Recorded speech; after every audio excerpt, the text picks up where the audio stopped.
বিধানসভা নির্বাচন এবার স্পষ্টত ভয় বনাম ভরসার লড়াই। ভয়ের কারণ গত 15 বছরে 300-র বেশি রাজনৈতিক হত্যাকাণ্ড। ভয়ের কারণ বাংলাদেশের সঙ্গে পশ্চিমবঙ্গের সীমানা 2216.7 কিলোমিটার, আর তার 569 কিলোমিটার এখনও নিরাপদ নয় তৃণমূলের জমি অধিগ্রহণের অনিচ্ছার কারণে।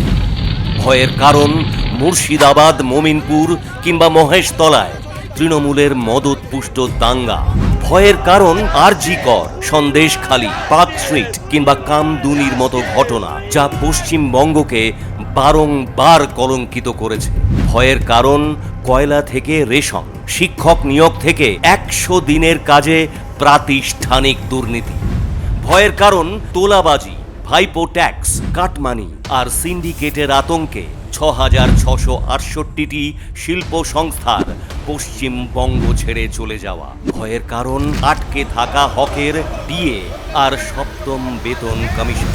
ভয়ের কারণ হয়ে উঠেছে আলু রফতানিতে বাধা, বন্ধ হয়ে যাওয়া 80% চা বাগান।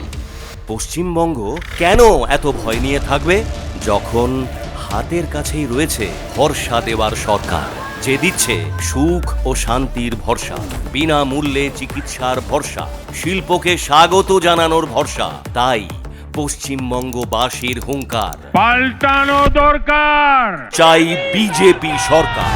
পাল্টানো দরকার, চাই বিজেপি সরকার।